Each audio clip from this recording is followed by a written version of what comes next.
Programme timeline सां गॾु आऊं आहियां असद मुमताज़ रेड। पंजाब जो वॾो वज़ीर केरु थींदो? हमज़ा शहबाज़ पंजाब जो वॾो वज़ीर बरक़रार रहंदो या हाणे तख़्ते पंजाब ते परवेज़ इलाही वेहंदो?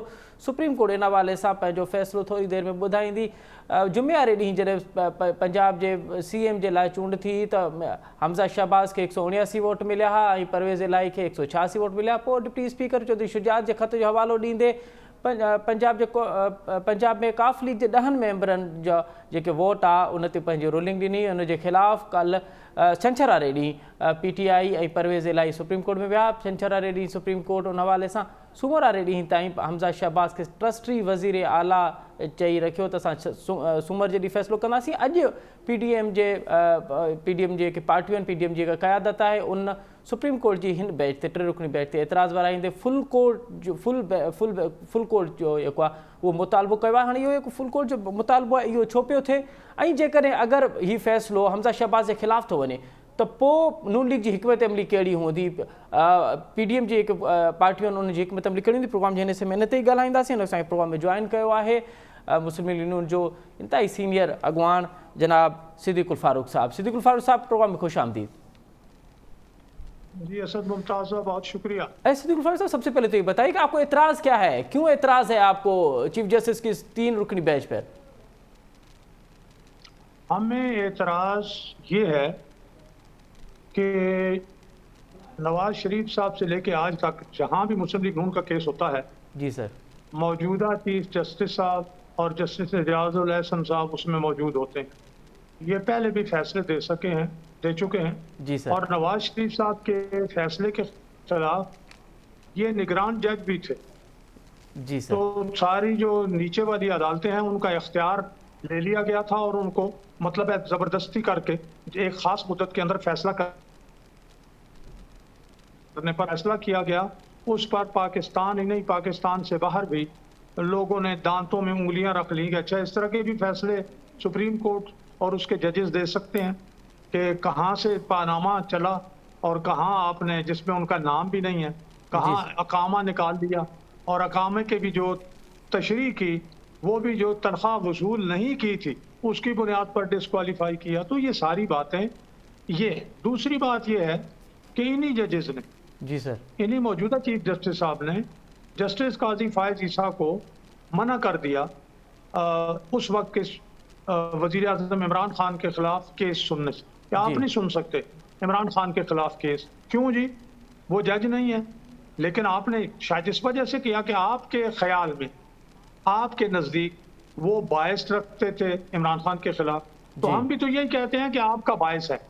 आपने क्यों मनापली बनाई हुई है 3 जजों की कि इन्होंने ये सारे अहम फैसले पकड़ने हैं, अपने पास रखने हैं और इनका फैसला करना है। दूसरी बात यह है कि जो 63A की इंटरप्रिटेशन है जिसमें 3-2 का फैसला था, वो 3 जजेस जिन्होंने इंटरप्रिटेशन की जो कि जी इनका वोट भी नहीं शुमार होगा और ये डिसीट भी होंगे, जी वही आज भी बैठे हैं जी। उनके खिलाफ सुप्रीम कोर्ट में ही पिटीशन पड़ी हुई है, सारी अपील पड़ी है जी सर। 8 जजों के फैसले में पार्टी के सरबराह, अगर पार्लिमानी पार्टी का सरबराह खुद सियासी पार्टी का हो फिर तो वो कुछ फैसला कर सकता है, वरना इलेक्शन कमीशन के पास जो पार्टी रजिस्टर होती है उसका सरबराह ही सब कुछ होता है। और अगर वो पार्टी जो है वो इलेक्शनों में जाए और पार्लियामेंट में उसका कोई नुमाइंदा ना हो तो भी वो पार्टी का सरबराह रहता है। पार्लिमानी पार्टी जो है वो तो बाई प्रोडक्ट है, सियासी पार्टी की औलाद है, उसको उसका बाप ही गाइड करेगा। पार्लिमानी लीडर भी वही मुकर्रर करता है जी, और अगर पार्लिमानी लीडर मुकर्रर करता है तो उसको हिदायत भी वही देता है। बिल्कुल, ये एग्जीक्यूटिव जो है, ये जो सिद्दीक़ुल फारूक साहब, एक जुमला और, पार्टी की सेंट्रल एग्जीक्यूटिव को वो तोड़ता है, वो बनाता है जी। सिद्दीक़ुल फारूक साहब, आप जो ये आर्ग्यू दे रहे हैं, यही आर्ग्यू जो है इस वक्त सुप्रीम कोर्ट में भी चल रहे हैं। लेकिन मेरा सवाल ये होगा कि आपने उस वक्त तो ये फैसला माना था जब डी सीट वाला मामला हुआ, इसी 3 रुकनी बेंच ने डी सीट कर दिए फैसला, वो आपने तस्लीम किया। और उसके बाद फिर रीपोलिंग का सुप्रीम कोर्ट के चीफ जस्टिस साहब ने कहा था कि रीपोलिंग होनी चाहिए CM पंजाब के लिए, वो भी दोनों फैसले आपने तस्लीम किए। लेकिन अब आपको इतराज है? हमने डी सीटिंग वाला और वोट शुमार ना होने वाला फैसला, वोट शुमार ना करने वाला फैसला नहीं माना। उसके खिलाफ इसीलिए मैंने आपसे कहा है कि अपील पड़ी है, लेकिन जब तक वो अपील सुने ना, उस वक्त तक जो फैसला कर चुके हैं वो तो मैदान में मौजूद है ना, वो तो नाफिज हुआ है। तो इसलिए उसके अलावा चाराकार क्या था डिप्टी स्पीकर के पास? जी। कोई चाराकार नहीं था। अच्छा अच्छा अच्छा, सिद्दीकुल फारूक साहब, अब बात ये है कि ये जो आप आर्ग्यू कर रहे हैं ये तो ठीक है, इस बुनियाद पर तो ठीक है कि आपको इस पे एतराज़ है, लेकिन सवाल ये है कि अब अगर आपके खिलाफ ये फैसला आता है तो क्या आप ये जो 3 रुकनी बेंच है इसके सामने फिर मुस्तकबिल में नून लीग और PDM की जमातें पेश नहीं होंगी? देखिए, मैं फिर आपसे अर्ज करूं कि पूरे मुल्क की वकला की तंजीमें, मुतफिका तौर पर सिविल सोसाइटी, तमाम सियासी जमातें सिवाय PTI के, सब का मुतालबा है हाथ जोड़कर कि हुजूर, पहले 8 जजों ने एक फैसला दिया है जी, फिर 5 जजों ने एक फैसला दिया है जी, फिर 3। अगर आप 3 वाले उनमें से इजाजुल एहसन ये कहें कि 8 जजों का फैसला हम जी। पर बाइंडिंग नहीं है, तो ये 8 जजों का फैसला कोई इंडियन सुप्रीम कोर्ट का नहीं है, ठीक ये है। श्रीलंकन सुप्रीम कोर्ट का, ये बांग्लादेश की सुप्रीम कोर्ट का नहीं है, ये पाकिस्तान इसी सुप्रीम कोर्ट के 8 जजेस का फैसला है। ठीक है। और वो आप उसके खिलाफ जा नहीं सकते। ठीक है। या अच्छा, फिर 9 जजेस का अच्छा, फुल कोर्ट का जो है वो फुल कोर्ट बैठे, अच्छा सर, फिर वो फैसला करे तो खिलाफ जा सकते हैं। अच्छा सिद्दीकुल फारूक आप साहब, कहते हैं जी ये क्या ये क्या बात की है? सिद्दीकुल फारूक साहब कहते हैं कलामी माफ, हम इस पे और मजीद आपसे मालूम करेंगे, लेकिन इस वक्त सुप्रीम कोर्ट में इस वक्त क्या हो रहा है, इस वक्त ज़्यादा सूरत हाल क्या है, वो मालूम करते हैं। हमारे सीनियर रिपोर्टर जुल्फकार गुरामानी वहाँ पे मौजूद हैं। जुल्फकार, ॿुधाए जो त हिन वक्त छा सूरत हाल है सुप्रीम कोर्ट जी?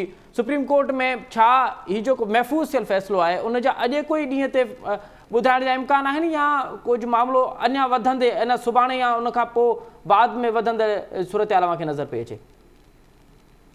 जी, इन हवाले सां हींअर सुप्रीम कोर्ट जे ॿाहिरि, सुप्रीम कोर्ट जे अंदरि त जेकी कानूनी मामला हलनि पिया उहे त कानूनी आहिनि, उहे त जुडिशरी जा आहिनि ऐं उहे मामलनि ते उन्हनि ते डिस्कस नथा कयूं। पर ॿाहिरि जेका हींअर कैफ़ियत आहे जी, ॿाहिरि इहा कैफ़ियत नज़र अचे थी त मुमकिन आहे त क्लास जे अंदरि ई को फ़ैसिलो साम्हूं अची वञे। उन करे जो जेको फुल कोर्ट जोड़ण जो मामलो हो उनखे मुस्तरद कयो वियो ऐं उन खां पोइ पीपुल्स पार्टी जी जेका दरख़्वास्त आहे त उहे बि हिन में धुर थियणु चाहिनि था। चौधरी शुजात हुसैन जे हवाले सां उहे बि धुर थियणु चाहिनि था, त उन्हनि जी दरख़्वास्त क़बूल करे हींअर ॿुधणी जो जेको सिलसिलो आहे उहो जारी आहे, जंहिंमां माहौल इहो नज़र अचे थो त थी सघे थो त फ़ैसिलो जेको आहे उहो हींअर ई अची वञे। आज़म नज़ीर तारड़ साहब जेकी मुस्लिम लीग नून जा आहिनि उहे बि हितां वापसि रवाना थिया, त उन मां बि हिकिड़ो इम्प्रेशन ईअं लॻो त जेकी मुस्लिम लीग नून जा वकील आहिनि उहे घणो पुरुमीद नज़र नथा अचनि।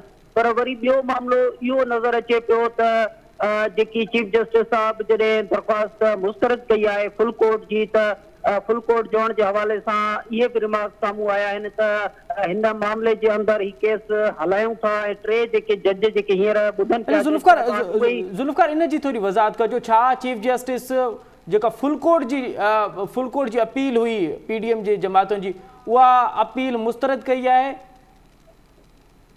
जी, मां इहो ई अव्हांखे ॿुधायां पियो त चीफ जस्टिस साहब जॾहिं उहा अपील मुस्तरद कई त चीफ जस्टिस साहब इहो चयो त जेकॾहिं ज़रूरत पई त फुल कोर्ट जोड़ी वेंदी, जंहिंमां इहो ॿियो तासुर, यानी मां अव्हांखे इहा ॻाल्हि सम्झाइणु चाहियां पियो त ॿाहिरि जेको तासुर हुयो त इहो आहे त अधु कलाक या कलाक जे अंदरि फ़ैसिलो अची वेंदो जेका सूरत हाल हुई। ॿिए तरफ़ जेकी चीफ जस्टिस साहब जा रिमार्क्स आहिनि त जेकॾहिं ज़रूरत पई त फुल कोर्ट बि जुड़ी सघे थी, जंहिंमां इहो तासुर बि वरितो पियो वञे त चीफ जस्टिस साहब जेकॾहिं इहो सम्झनि था त ज़रूरत पई त फुल कोर्ट, त माना इहो मामिलो अॻिते वधंदो।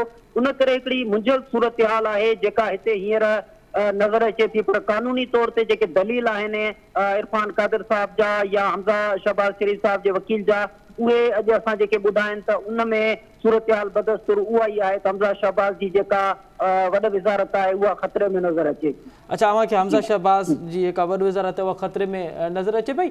अव्हां छा था अॼु अव्हां जॾहिं PDM जे लीडरान प्रेस कॉन्फ्रेंस कई उन में बि अव्हां रिपोर्ट कयो सॼो ॾींहुं, त अव्हांखे छा थो लॻे त PDM हाणे छा एग्रेसिव पॉलिटिक्स ॾांहुं वेंदी?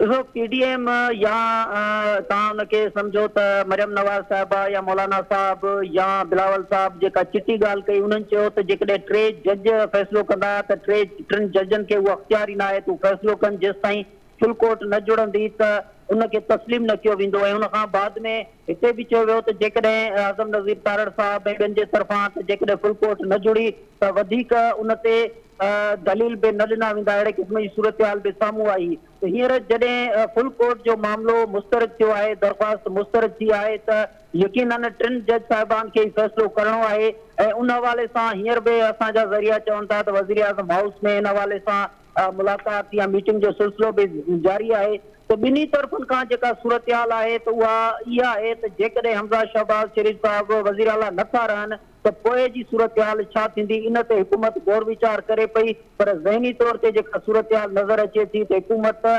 जेको दबाव विझण जी कोशिशि कई या जेका डिमांड कई उहा गुज़िरियल 2 ॾींहंनि खां उन हुकूमत जी उहा डिमांड जेका आहे उहा किथे बि फुलफिल थींदे नज़र नथी अचे। वॾी वॾी महिरबानी ज़ुल्फ़कार, मां तफ़सीली तौर ते असांखे आगाह कयो त इस्लामाबाद में छा पियो थिए ऐं कोर्ट जो जेको हवालो उन खां आगाह कयो।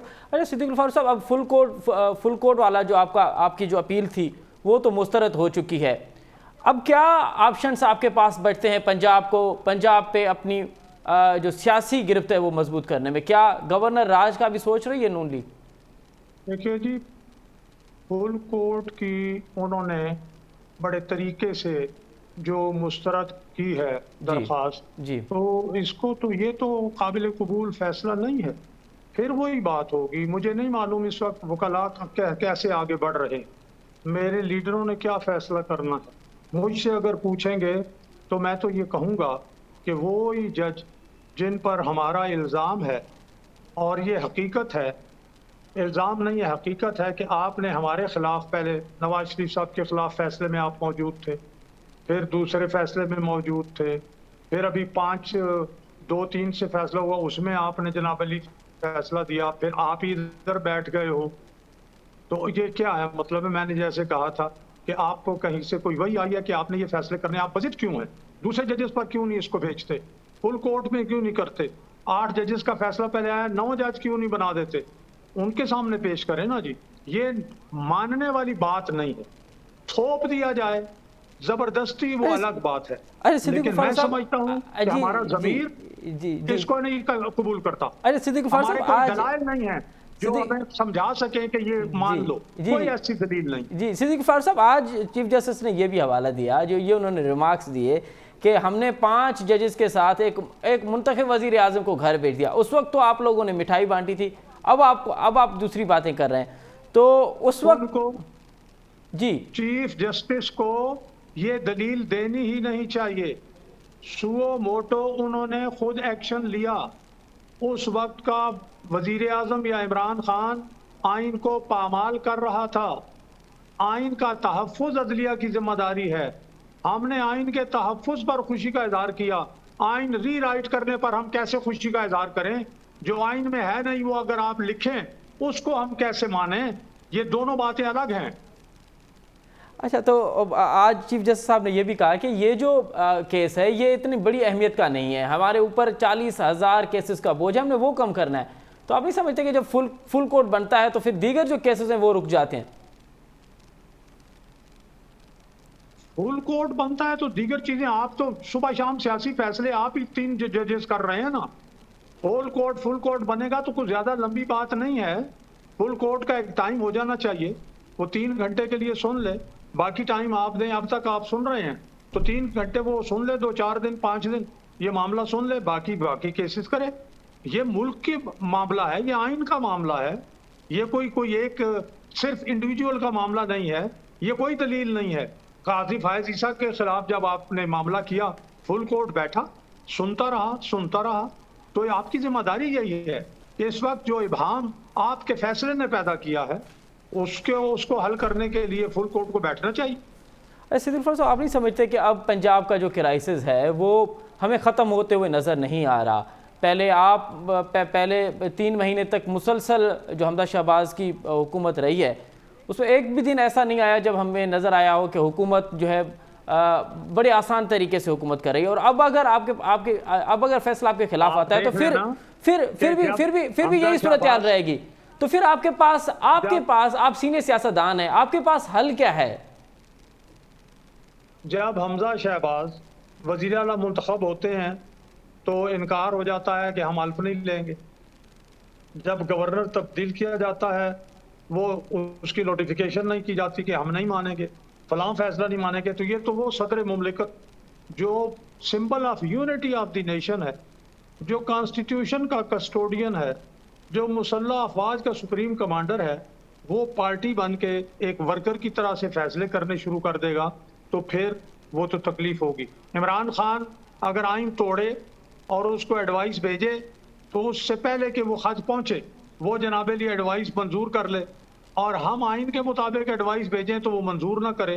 तो ये इसका मतलब है कि ये पीटीआई, इमरान खान और उनके लोगों के जहन में ये खन्नास मौजूद है, तो उनको कुछ आइन और कानून की तालीम देनी चाहिए, या जहाँ जहाँ वो आइन की स्पिरिट की मुखालफत कर रहे हैं, अपने फ़राइज़ मनसबी से हटकर बातें करते हैं और इदारों को जी अपना खून लगा हुआ है, कमरों में बैठ कर फैसले करते हैं, आप न्यूट्रल जो है, न्यूट्रल होने वाला जानवर होता है, फलां है। मैं समझाता हूं आपको कि आप न्यूट्रल ना रहें, यानी मेरा साथ दें। तो आइन तोड़ने और आइन के खिलाफ वर्जी पर उनको उभार रहा है, तो ऐसे लोगों के खिलाफ कार्रवाई होनी चाहिए ना, ताकि ये हमेशा के लिए ये सिलसिला बंद हो जाए। अरे सिद्दीक गुलफार साहब, अब तक जो सूरत हाल नज़र आ रही है कि इनकेस अगर इस सूरत में कि आपके खिलाफ ये फैसला आता है तो क्या नून लीग ये भी ज़ेर गौर है उनके पास ऑप्शन के पंजाब असेंबली से इस्तीफे दिए जाए? मैं ऐसी बात सुन रहा हूं, लेकिन ये फैसला देखिए, मैं फैसला करने वालों में तो इस वक्त शामिल नहीं हूं ना। जब जो फैसला करेंगे ये पार्टी कर लेगी फैसला। आपको क्या लगता है क्या मुनासिब फैसला होगा? मैं समझता हूं कि एक तीन अपना रुकनी बेंच जो है, जिसमें 2 जजेस वो बैठे हों जिन्होंने हमेशा मुस्लिम लीग नून की लीडरशिप के खिलाफ ही फैसला दिया, तो उनका फैसला तो फिर मुश्किल ही है कि हम दिल से कबूल करें। तो सर फिर ये मामला तो फिर जब तक कोई नया चीफ जस्टिस नहीं आता, चीफ जस्टिस साहब तो मौजूद होंगे, उनको तो कोई पार्टी हटा नहीं सकती, तो फिर यही सवाल आता है ना, तो क्या आप मुस्तकबिल में पेश नहीं होंगे उनके सामने? अगर सुप्रीम कोर्ट में इस तरह के मामलात करने वाले जजेस मौजूद हों तो फिर सुप्रीम कोर्ट की भी इस्लाह होनी चाहिए कि बायस जजेस उसमें मौजूद नहीं रहने चाहिए।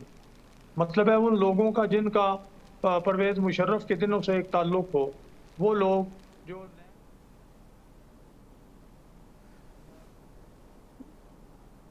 ये तो सर फिर एक लंबी सीरीज चली जाएगी ना सर। मुस्लिम लीग नून के खिलाफ जरूर सुनेंगे। ये क्या बात है?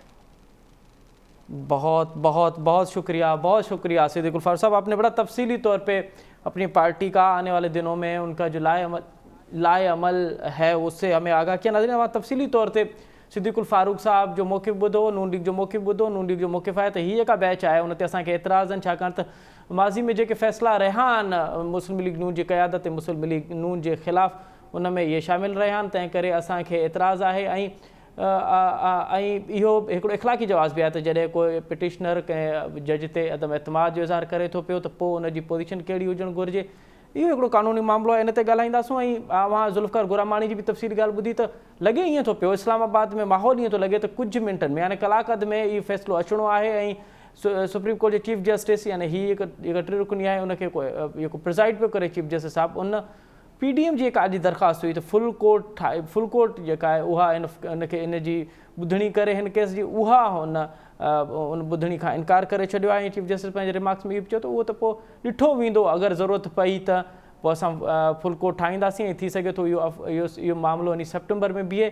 चीफ जस्टिस अॼु पंहिंजे रिमार्क्स दौरान पंहिंजे अॼु की जेका ॿुधणी उन दौरान इहे पिणु रिमार्क्स ॾिना त असां ते 40,000 केसनि जो दॿाउ आहे ऐं हीउ मामिलो एॾो अहमियत जोॻो न आहे जहिड़ो पेश कयो पियो वञे। हाणे ॾिसणो आहे त फ़ैसिलो कहिड़ो थो अचे ऐं फ़ैसिले खां पोइ रिएक्शन कहिड़ो हूंदो उहा मूंखे ॿुधाईंदासीं। हिन मामले जे कानूनी नुक़्ते नज़र ॼाणींदासूं त फुल कोर्ट छो ऐं फुल कोर्ट जॾहिं ठहंदी आहे त उनजो क्राइटेरिया छा हूंदो आहे। ऐं जॾहिं का बैच ठहे थी पई त उन में जेके जज साहिबान हूंदा आहिनि, चीफ जस्टिस खे कहिड़ो अख़्तियार आहे या चीफ जस्टिस जो सवाबदीद आहे त उहो कंहिं बि जज खे पाण सां गॾु बीहारे या उन में सीनियरिटी जो बि ख़्यालु कयो वेंदो। इन ते तफ़सीली ॻाल्हाईंदासीं, पर पहिरियां वठो था नंढी साई खां पोइ प्रोग्राम में ॿीहर हाज़िर थींदासीं। नज़ीर प्रोग्राम हिकु दफ़ो ॿीहर तव्हांखे भलीकार। वक़्फ़े खां अॻु असां ॻाल्हाए रहिया हुआसीं सुप्रीम कोर्ट जे अॼोके केस जे हवाले सां।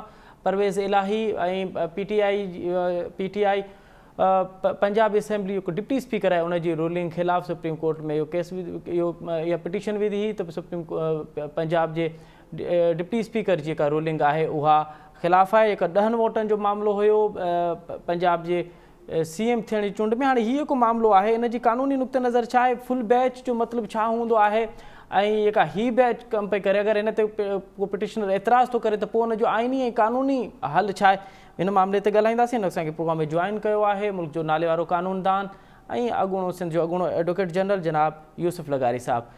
यूसुफ लगारी साहब प्रोग्राम में ख़ुशि आमदीद। यूसुफ साहब इहो ॿुधाइजो त इहा का इस्तिलाह इस्तेमालु पई थिए त फुल कोर्ट ठाही वञे, फुल कोर्ट इन फ़ैसिले खे ॿुधे, फुल कोर्ट मां छा मुराद हूंदी आहे? फुल कोर्ट में मुराद हुजे जेतिरा सुप्रीम कोर्ट हुजनि से सभु हुजनि ऐं लार्जर बेंच जे कांग्रेस 3 जजनि खां मथे हूंदी आहे उहा 5 जजनि जी हूंदी आहे या 7 जजनि जी हूंदी आहे। फुल कोर्ट जे कांग्रेस टोटल जेतिरी जज आहिनि ओतिरा ई सभु आहिनि, उनखे फुल कोर्ट चइबो आहे। इहे ॿई जेके पावर्स इख्तियारात आहिनि जेके लार्जर बेंच ठाहिण जा या 3 ॼणनि जी बेंच ठाहिण जा या फुल बेंच ठाहिण जा, इहे सभु इख्तियारात चीफ जस्टिस जा आहिनि। उहो पंहिंजी मर्ज़ी सां ठाहींदो रूल्स मुताबिक़, सुप्रीम कोर्ट रूल्स मुताबिक़। इहो आइन में कोन लिखियलु आहे त बेंच कहिड़ी ॿुधे कहिड़ी न ॿुधे, इहो सिर्फ़ु सुप्रीम कोर्ट रूल्स में लिखियलु आहे, तंहिं करे चीफ जस्टिस पावरफुल आहे। हाणे इहे जेके पार्टियूं चवनि थियूं उन्हनि खे 3 जजनि ते पंहिंजो एतबार न आहे या उन्हनि इहे 3 जज जे बजाए वॾी बेंच हुई, छाकाणि इस खां अॻु जेके बि फ़ैसिला आया आहिनि से इन्हनि पार्टियुनि खे उन ते एतबार न रहियो आहे, तंहिं करे उहे चवंदियूं त लार्जर बेंच हुजे। ऐं सभ खां वॾी ॻाल्हि लार्जर बेंच या फुल बेंच लाइ इन करे मुतालबो बि आहे कि मुख़्तलिफ़ मुल्क आइनी मसइलो आहे, तमामु वॾो आइनी मसइलो आहे जेको अॻिते हली कमु ईंदो, अॻिते हली इन ते बहस मुबाहिसा थींदा, अॻिते हली पार्लियामेंट जी पार्टी जी हैसियत तब्दील कंदो, पार्टी जी हैसियत तब्दील कंदो, तंहिं करे इन ते फुल बेंच हुअणु खपे। हाणे सुवाल इहो पैदा थियो चीफ जस्टिस हुनजे मुताबिक़ मञे थो या नथो मञे। जी प्लीज़ लगारी साहब। रहियो डिप्टी स्पीकर जी रूलिंग जो सुवाल, डिप्टी स्पीकर रूलिंग जेका हूंदी आहे उनमें इहो ई थियो अथसि जेको इलेक्शन कमीशन पहिरीं 3 सीट मेंबर कया हुआ जी सर, उनमें इहो ॿुधायो आहे त पार्टी जे लीडर खे कोन मञियो आहे, तंहिं करे 3 सीट कयो आहे। हाणे उन्हनि खे डिसीट थिया जॾहिं डिप्टी स्पीकर उनजी ॿुधायो आइन जी शिकिल नंबर 63 जेको आहे उहा पहिरीं जेको अमेंडमेंट में अमेंडमेंट कई वई, उन खां पोइ अहिड़ी अमेंडमेंट कई वई। टेढ़ी अमेंडमेंट में सिर्फ़ु इहो पार्टी जो लीडर करे सघे थो, अहिड़ी अमेंडमेंट खां पोइ चयो पार्लियामेंट्री पार्टी जो लीडर बि करे सघे थो। हाणे इहो सुवाल आहे त ॿई इहे वन ए या बी जे चर्चे गॾिजी पढ़बा या उन्हनि खे अलॻि अलॻि पढ़बो। जे गॾिजी पढ़बा त पार्टी हेॾी कुझु करे सघे थो, उनजा इख्तियारात बि आहिनि, जेकॾहिं सिर्फ़ु पढ़बो त पोइ पार्लियामेंट्री पार्टी जे हेठि जा इख्तियारात आहिनि। हाणे इन ते बाहिस आहे जेको हली रहियो आहे त पार्लियामेंट्री पार्टी खे इख्तियार आहे, उनजे लीडर खे इख्तियार आहे, उहा उनखे चई सघे थी। 3 सीट मुताबिक़ उन्हनि जो चवणु आहे त पार्टी हेठि वोट लाइ चई सघे थो, उन खां पोइ जेकॾहिं केरु वोट नथो ॾिए त उनखे पार्टी हेठि जेको आहे सो पार्टी जे पार्लियामेंट्री हेठि जेको आहे सो पार्टी हेठि खे हुनजो रिपोर्ट कंदो, पोइ पार्टी हेठि जेको आहे हुनखे नोटिस ॾेई उन्हनि खां ॿुधी करे उनखे चार्ज शीट ॾेई करे पोइ फ़ैसिलो कंदो त तव्हां पार्टी जी ख़िलाफ़ वर्जी कया, इलेक्शन कमीशन खे मोकिलींदो, इलेक्शन कमीशन ॿुधी करे डिसीट कंदी। जी अच्छा लगारी साहब, हाणे अचूं था अॼु वारे हिन मामले ते त अॼु पीडीएम जी जेके जमातूं आहिनि जेके पिटिशनर बि आहिनि इन केस जे हवाले सां उन्हनि अदम एतमाद जो इज़हार कयो आहे हिन 3 रुकनी बैच ऐं जॾहिं को पिटिशनर या जॾहिं का धुर का एतराज़ थी वाराए बैच ते त पोइ उनजी आइनी ऐं कानूनी हैसियत उन बैच जी कहिड़ी थी रहे ऐं इख़लाक़ी हैसियत? इख़लाक़ी हैसियत ॿी शइ, कानूनी हैसियत ते मां ॻाल्हाए सघां थो। जी प्लीज़। कानूनी हैसियत इहा आहे कि मौज़ूद जजनि जो सवाबदीद आहे त उनजी पिटिशनर जी इस्तदा खे मञी या न मञी, जेकॾहिं रद्द कंदा त हुनखे रद्द करण जो मुकमल इख्तियार आहे। बाक़ी रहे त इख़लाक़ी जवाब, उहा ॿी ॻाल्हि आहे त जज साहिब हुनखे इख़लाक़ी जवाब सम्झनि था त असां फ़ैसिलो करे सघंदासीं या पार्टी खे एतमाद पवंदो या न पवंदो, उहो त जज साहिब जी मर्ज़ी ते आहे। अच्छा लगारी साहब, अॼु जेके रिमार्क्स आया आहिनि उहे ॾाढा मानाखेज़ रिमार्क्स आहिनि। चीफ जस्टिस साहब चवे थो त असां फ़ैसिलो ज़मीर जे मुताबिक़ कंदासीं। हिन इहे के रिमार्क्स अॼु आया आहिनि, इन मां छा थो ज़ाहिर थिए? रिमार्क्स ॾिबा कोन आहिनि, हमेशह फ़ैसिले खां अॻु में को रिमार्क्स न ॾिबो आहे, रुॻो हुननि खां सुवाल पुछबा, उहा ॿी ॻाल्हि आहे। पर जज जेको रिमार्क्स ॾिनल हुआ मुझे ख्याल है अदालत में अॻे करे रही है मामला न आया अदालतूं जजन खे ख़ासि तरह मामले में जॾहिं को मामलो केस ॿुधंदा हुजनि त उन ते अॻु में रिमार्क्स न पास करणु खपनि उन सां ई बदत मादी वधे थी ऐं मुहिरनि में मुख़्तलिफ़ राया करणी हूंदा तंहिं करे रिमार्क्स जी त का ॻाल्हि आहे फ़ैसिलो त पछाड़ी जज खे करणो आहे इहे रिमार्क्स कॾहिं उल्टा थींदा आहिनि कॾहिं सही साबित थींदा आहिनि पर फ़ैसिलो त आख़िर हाल जजन खे ई करणो आहे ऐं जीअं त रिमार्क्स ॾियणु गैर ज़रूरी आहे। अच्छा लगर साहब अॼु जॾहिं ही फ़ैसिलो शुरू थियो त मुख़्तलिफ़ रिमार्क्स आया हुआ पर हुन सां गॾोगॾु ही जेको कुझु अरसे खां अॻु में कुझु अरसे खां असांखे नज़र पियो अचे त अदलिया जेका आहे उहा एक्टिव थी वई आहे जेके पार्लियामानी मामला आहिनि कुझु तर्जे निगारनि जो चवणु आहे त कुझु मामला प्योर ई पार्लियामानी आहिनि पर उहे अदालतूं हेॾिल थियूं कनि त हीउ जेको जुडिशियल एक्टिविज़म वधियो आहे इन सां मुल्क खे ऐं ख़ुदि जुडिशरी खे फ़ाइदो थींदो या अवां सम्झो पिया त का ॿी सूरत हाल थींदी? ॾिसो जुडिशियल एक्टिविज़म ॿी ॻाल्हि आहे उहा ॿी ॻाल्हि आहे ॾिसो अव्हांखे शुरू खां वठी ॾेखारियूं जॾहिं अयूब खोड़े 1950 में कराची जुदा करणा तिरोडा में विझी करे जेल में विधो हुयो तॾहिं सिंधी कोर्ट जेको आहे हुनखे आज़ादु करे छॾियो हो ऐं हुनखे ग़लति कारो वञे उन खां पोइ जॾहिं आयो केस पंहिंजो 1954 में वंजंट वारो ऐं 1955 में गुलाम गवर्नर जनरल जेको रेफरेंस मोकिलियो आसिफ अदाए करे मौलवी तमीज़ुद्दीन जी हुकूमत ख़तमु कई उनमें फ़ैसिलो सिंध कोर्ट सही ॾिनो पर उन अपील में जॾहिं विया त जस्टिस मुनीर उन फ़ैसिले खे बदिलाए छॾियो जेको अॼु ताईं बदनामी जो बाहिस आहे ऐं अॼु ताईं उन फ़ैसिले खे बदनाम त इहो सिलसिलो त लॉ ऑफ नेसेसिटी जेको जस्टिस मुनीर जो नज़रिया ज़रूरत उहो नज़रिया ज़रूरत हलंदो रहियो तेसीं जॾहिं इफ़्तिख़ार चौधरी आयो तॾहिं हिन नज़रिया खे इफ़्तिख़ार चौधरी हटाए करे पोइ जुडिशियल एक्टिविज़म आंदो सुप्रीम कोर्ट जी इंडिपेंडेंस या जुडिशियल एक्टिविज़म जो इहो मतिलबु न आहे त गैर क़ानूनी या पंहिंजी अदालती इंक्रोचमेंट कई वञे ॿियनि जी हदनि में दख़ल अंदाज़ी करे जुडिशियल एक्टिविज़म मीन्स माना बुनियादी हक़नि जा फ़ैसिला कया वञनि आज़ादाना तौर ते फ़ैसिला कया वञनि जॾहिं का अहिड़ी नज़र अचे ॻाल्हि त बाबा हिते ज्यादती थी आहे जो सुओ मोटो नोटिस वठनि उन ते खनि इनखे जुडिशियल एक्टिविज़म चए थो त अवामी बुनियादी हक़नि आहिनि जी हिफ़ाज़त ऐं माण्हुनि जूं बुनियादी जेके हक़ आहिनि उन्हनि फंडामेंटल राइट जी हिफ़ाज़त करण जो आहे पर हिते इहो नथो नज़र पियो अचे। अच्छा अच्छा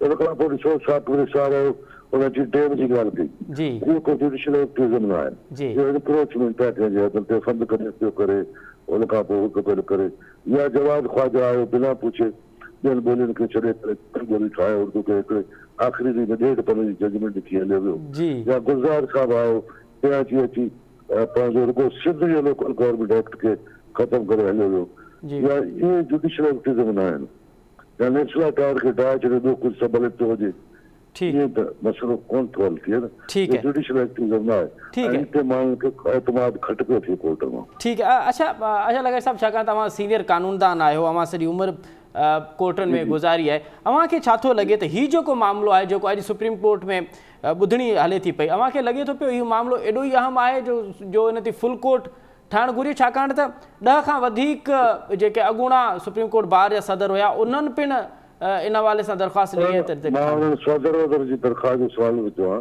जी बार सभिनी चयो फुल कोर्ट आहे ऐं उन खां पोइ जेको आहे पीटीआई हिकिड़ी मुख़्तलिफ़ जमायतूं आहिनि उन्हनि जी हिकिड़ी गुज़ारिश हुई जेका मुंहिंजे ख़्याल में हिननि खे एंटरटेन करणु खपे आहे जेकॾहिं लार्जर बेंच ठाहे छॾियो को आसमान त कोन किरी पिया 5 जज अची वेंदा सर लार्जर बेंच या फुल कोर्ट ठाहे त मर्ज़ी पर जे नथा ठाहे त घटि में घटि लार्जर त ठाहिणु इहो असर ख़तमु थियणु खपे हाणे त पीटीएम जो चए पई जेकॾहिं फ़ैसिलो आयो त पीटीएम थी सघे थो न मञे फ़ैसिलो ऐं जे ख़िलाफ़ु अदालत जे ख़िलाफ़ु वॾी मामूली पए जेका तमामु बदकिस्मती थींदी मुल्क जी त अदालत जी सियासी लीडर पंहिंजे मां पिया हलाइनि की अदालत जे ख़िलाफ़ु मामूली पए त ॾाढी इंतहाई ख़राबु ॻाल्हि थींदी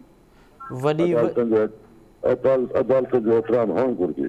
वॾी महिरबानी यूसुफ लगाई साहिबु अवां तफ़सीली तौर ते असांखे कोर्ट जे हवाले सां या जेको सुप्रीम कोर्ट जो फ़ैसिलो हले पियो उन हवाले सां तफ़सीली तौर ते आगाह कयो त फुल कोर्ट जेका आहे उनजो छा बुनियादु हुजे अव्हांजो ख़ुदि ज़ाती इहो राय आहे त हीउ को केस आहे इहो ॾाढो अहम आहे ऐं पीडीएम जी जमातुनि उन्हनि बि दरख़्वास्त कई आहे सुप्रीम कोर्ट जे अॻूणनि बार जे सदर उन्हनि पिणु दरख़्वास्त कई आहे पार्टियूं बि इन हवाले सां पंहिंजी दरख़्वास्त ॾियनि पियूं अव्हांजो बि ख़्यालु आहे त इन हवाले सां सुप्रीम कोर्ट खे एंटरटेन करणु घुरिजे अगरि फुल कोर्ट न त इनखे लार्जर जेका बेंच आहे उहा जोड़ियनी। हाणे फ़ैसिलो कहिड़ो थो अचे, कुझु कलाकनि खां पोइ इहो फ़ैसिलो इम्कान आहे त इहो फ़ैसिलो अची वेंदो ऐं इहो फ़ैसिलो कंहिंजे हक़ में थो अचे, कंहिंजे ख़िलाफ़ थो अचे, इहो त वक़्तु ई ॿुधाईंदो। हिते प्रोग्राम जो वक़्तु पंहिंजी पुॼाणी थो पहुचे। असद मुमताज़ रेड खे ॾींदा इजाज़त, सदाईं गॾु।